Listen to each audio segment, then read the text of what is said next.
Hello दोस्तों, कैसे हैं आप लोग। उम्मीद करते हैं अच्छे होंगे। दोस्तों, इस वीडियो में language English and Hindi practice set paper देखने वाले हैं। यह वीडियो बीपीएससी टी 4.0 के लिए अत्यंत आवश्यक है, तो आप लोग लास्ट तक जरूर बने रहिएगा। तो चलिए शुरू करते हैं। शुरू करने से पहले यदि आप नए हैं तो चैनल को सब्सक्राइब कर लीजिए, बेल आइकन को प्रेस कर दीजिए और एक बार वीडियो को शेयर कर दीजिए। देखिए यहाँ पे पैसेज दे दिया गया, कहता है read the carefully and answer the question given below. देखिए the achievement of science in the 20th century has been very great. Its influence can be felt in every sphere of life, from the small pins and needles to the huge iron sheets, ठीक है, and joints. Most of the things were required for our everyday use come out of factories where scientific principles are until for practical ends. Science has enabled man to bring forces of nature under control and to use them for his own advantage. It has brought the distant parts of the world close together. Our knowledge of the universe has been much widened on account of the unending efforts of the astronomers like James and Eddington. उसके बाद देखिए remarkable cures of human disease have been possible owing to the discovery of some wonderful medicines. देखिए यहाँ पे question है, first है कि the main idea of the passage is, इसका राइट आंसर क्या होगा, फर्स्ट हो जाएगा, यानी the impact of science can be felt in every sphere of life. Next, तो यहाँ पे फर्स्ट हो जाएगा। नेक्स्ट है कि the mode of approach is, तो इसका सी ऑप्शन हो जाएगा, डिस्क्रिप्टिव हो जाएगा। ठीक है, तो पैसेज के अप्रोच के तरीके को डिस्क्रिप्टिव से कहा जाएगा। ठीक है, तो यहाँ पे हो जाएगा डिस्क्रिप्टिव। नेक्स्ट, तीसरा है कि what has enabled man to harness the forces of nature to the advantage of mankind। तो 3 का हो जाएगा, आपको बी ऑप्शन हो जाएगा। क्या हो जाएगा, तो यहाँ पे साइंस हो जाएगा। ठीक है, तो पैसेज में जो है पैसेज में साइंस से जुड़ी बातों पर जो है बल दिया गया है, अतः यहाँ पे साइंस क्या होगा, राइट होगा। नेक्स्ट है कि साइंस हैज़ जो है proved a great boon four का होगा ए ऑप्शन। क्या होगा, मैनकाइंड। तो देखिए यहाँ पे जो हो जाएगा, तो साइंस जो है मानव जाति यानी मैनकाइंड के लिए बहुत जो है बड़ा वरदान है। Science has proved a great boon of Mankind. Next, 5 number देखिए, 5 है the most appropriate title for the passage will be. तो 5 का होगा सी ऑप्शन, यानी अचीवमेंट्स ऑफ साइंस। ठीक है, तो 5 में हो जाएगा। तो देखिए इस पैसेज का जो टाइटल है ये है अचीवमेंट ऑफ साइंस। नेक्स्ट देखिए क्वेश्चन नंबर 6 है कि मदर सिस्टर इज, तो इसका होगा डी ऑप्शन। ठीक है, तो मदर सिस्टर इज मौसी और आंट। क्या हो जाएगा, मौसी और आंट हो जाएगा। ठीक, नेक्स्ट क्वेश्चन नंबर 7 देखिए। क्वेश्चन नंबर 7 की बात करें तो क्वेश्चन नंबर 7 है कि which of the following is not a part of drawing room. तो डी ऑप्शन हो जाएगा। तो देखिए ड्राइंग रूम का भाग जो है वॉशिंग मशीन और चिमनी जो है नहीं है। ठीक है, इसलिए इसका उत्तर हो जाएगा more than one of the above. Next question number 8 देखिए। 8 है कि फिल इन द ब्लैंक्स, कहता this is the dot umbrella. तो 8 का होगा बी ऑप्शन। क्या होगा, दिस इज एन अम्ब्रेला। ठीक, नेक्स्ट क्वेश्चन देखिए।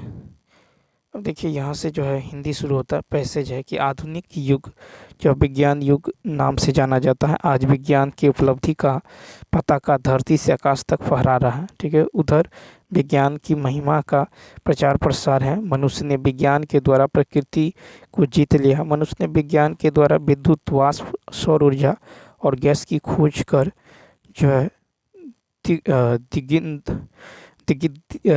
दिग्दिगंतरों में अपनी विजय जो है दुदुम्भी बजाकर सारे संसार में एक क्रांतिकारी परिवर्तन ला दिया है। न है कि प्रस्तुत गद्यांश का उपयुक्त शीर्षक है, तो सी ऑप्शन, विज्ञान एक वरदान। ठीक है, तो विज्ञान एक वरदान। नेक्स्ट 10 है कि विज्ञान की तथ्यात्मक परिभाषा, सी ऑप्शन, तो क्रमबद्ध, सुसंगठित और प्रयोगात्मक ज्ञान। ठीक, नेक्स्ट क्वेश्चन देखिए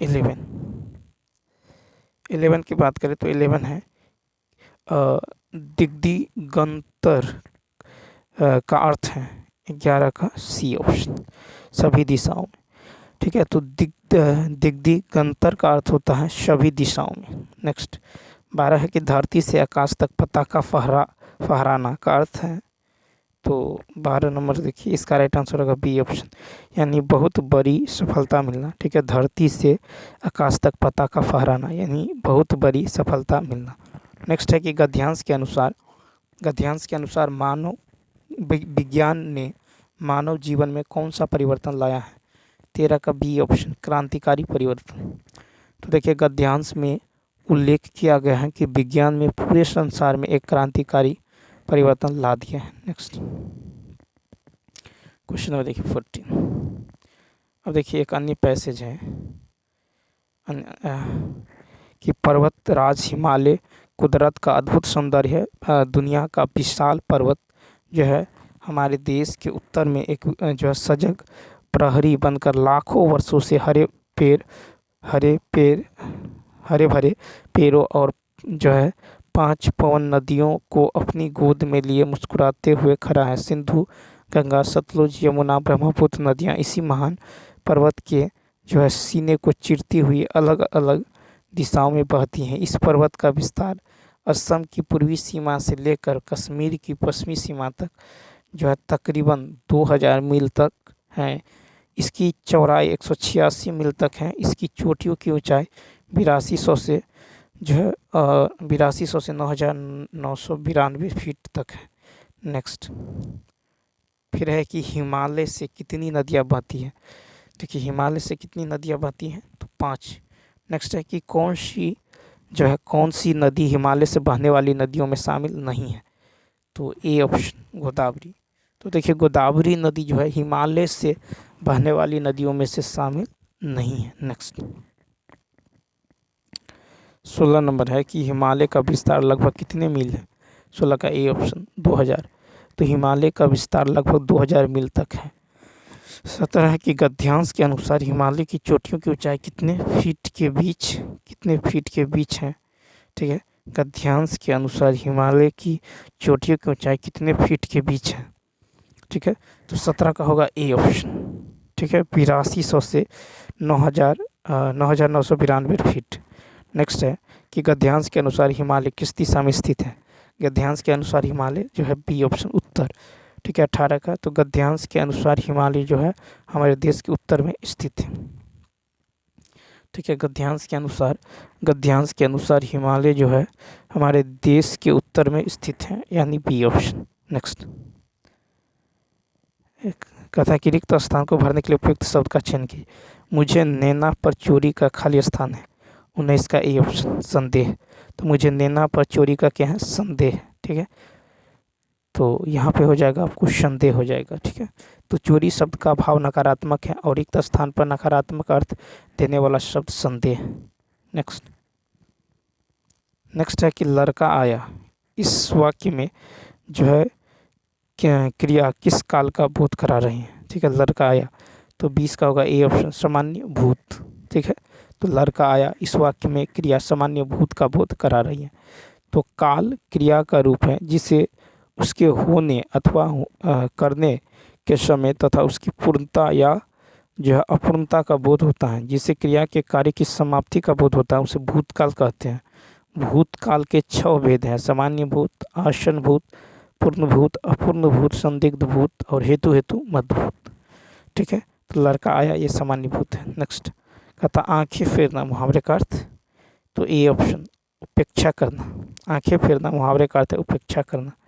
आग बबूला होना मुहावरे का अर्थ है बहुत क्रोधित होना। नेक्स्ट है कि दाता शब्द का स्त्रीलिंग क्या होगा। ठीक है, दाता शब्द का स्त्रीलिंग रूप होगा दात्री। ठीक है, दाता शब्द का स्त्रीलिंग दात्री होगा। दानी शब्द पुल्लिंग है। संज्ञा के जिस रूप से व्यक्ति या वस्तु की नर या मादा जाति का बोध होता है उसे व्याकरण में लिंग कहते हैं। ठीक है, उकारांत विशेषण जो है स्त्रीलिंग में इकारांत हो जाता है, जैसे अच्छा तो अच्छी। ठीक है, नेक्स्ट क्वेश्चन देखिए। क्वेश्चन नंबर जो है 23 है कि इनमें से सामान्य वर्तमान काल का उदाहरण कौन सा है, तो इसका होगा सी ऑप्शन। वह कोलकाता जाता है, वह कोलकाता जाता है, यह सामान्य वर्तमान काल का उदाहरण है। सामान्य वर्तमान काल क्रिया का वह रूप है जिससे यह पता चलता है कि क्रिया वर्तमान काल में हो रही है। क्रिया का वह रूप जिससे वर्तमान काल में कार्य की पूर्ण सिद्धि का बोध होता है उसे पूर्ण वर्तमान काल कहते हैं। क्रिया का वह रूप जिससे यह पता चलता है कि वर्तमान काल में हो रही है उसे तात्कालिक वर्तमान काल कहते हैं। संभाव्य वर्तमान काल द्वारा वर्तमान काल में कार्य के पूरा होने की संभावना रहती है। नेक्स्ट क्वेश्चन है कि मोहन एक शालीन लड़का है। इस वाक्य में शालीन शब्द क्या है, 24 का सी ऑप्शन गुणवाचक विशेषण। तो देखिए मोहन एक शालीन लड़का है, इस वाक्य में शालीन शब्द गुणवाचक विशेषण है। अर्थ की दृष्टि से क्रिया विशेषण के 5 भेद है। गुणवाचक क्रिया विशेषण से व्यक्ति या वस्तु के गुण, दोष, रंग, आकार, अवस्था, स्थिति आदि का ज्ञान होता है। नेक्स्ट क्वेश्चन नंबर 25 देखिए। क्वेश्चन नंबर 25 की यदि बात करें तो कहते हैं इनमें से कौन सा शब्द कमल का पर्यायवाची है। 25 का डी ऑप्शन, उपयुक्त में से एक से अधिक। तो कमल का पर्यायवाची उपयुक्त में से एक से अधिक है, जैसे राजीव और उत्पल। कमल का अन्य पर्यायवाची शब्द है पद्म, अरविंद, शतदल, अम्बुज, सर, सीज, पुष्कर, पंकज, नीरज, सरोज, जलज। ठीक है, कंज, पुंडरीक आदि। जलद बादल का पर्यायवाची शब्द। नेक्स्ट फिर है कि निम्नलिखित में से किस वाक्य में जो भाववाच्य, 26 का ए ऑप्शन, तो सर्दियों में रोज नहाया नहीं जाता। ठीक है, तो देखिए सर्दियों में रोज नहाया नहीं जाता, तो इसमें जो भाववाच्य वाक्य है, भाववाच्य क्रिया उसे कहते हैं जिसमें यह ज्ञात होता है कि क्रियाओं में न तो कर्ता की प्रधानता होती है और न ही कर्म की, केवल भाव प्रधानता होती है। कर्तवाचक सकर्मक अकर्मक दोनों क्रिया में होता है। अकर्मवाच्य केवल सकर्मक क्रिया में होता है, भाववाच्य केवल अकर्मक क्रिया में होता है। 27 नंबर देखिए। 27 नंबर है कि हम ताजमहल देखने जाएंगे। इस वाक्य में जो हम सर्वनाम का कौन सा प्रकार है। 27 का सी पुरुषवाचक। तो हम ताजमहल देखने जाएंगे, इस वाक्य में हम जो है पुरुषवाचक सर्वनाम है। तो जिस शब्द का प्रयोग संज्ञा के बदले होता है उसे सर्वनाम कहते हैं।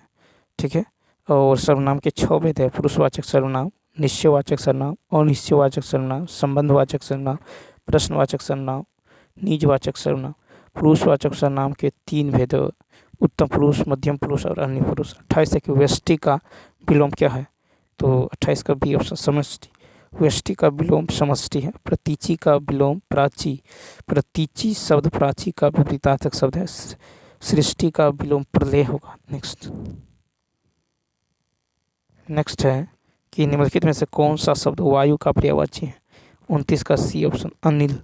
तो वायु का पर्यायवाची शब्द अनिल है। वायु का अन्य पर्यायवाची शब्द यदि देखें तो हवा, पवन, समीर, वात, मारुत, प्रवात, पवमान, प्रभंजन, बयार, समीरन, स्पर्शन आदि।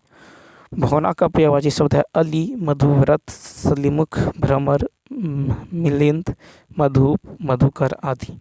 नेक्स्ट है कि जिस समास में पूर्व पद विशेषण और उत्तर पद विशेष्य हो वह किस प्रकार का समास कहलाता है। 30 का सी ऑप्शन कर्मधारय समास। तो जिस समास में पूर्व पद विशेषण और उत्तर पद विशेष्य हो वह कर्मधारय समास कहलाता है। त्रिलोक चौमास द्विगु समास का उदाहरण है। ठीक है, उसके बाद देखिए कि यथा प्लस शक्ति अविभाव समास का उदाहरण है। नीलकंठ बहुव्रीहि समास का उदाहरण है। तो चलिए दोस्तों, इस वीडियो में इतना ही। यदि यह वीडियो अच्छा लगा हो तो लाइक, शेयर और सब्सक्राइब करना ना भूलें। Thanks for watching.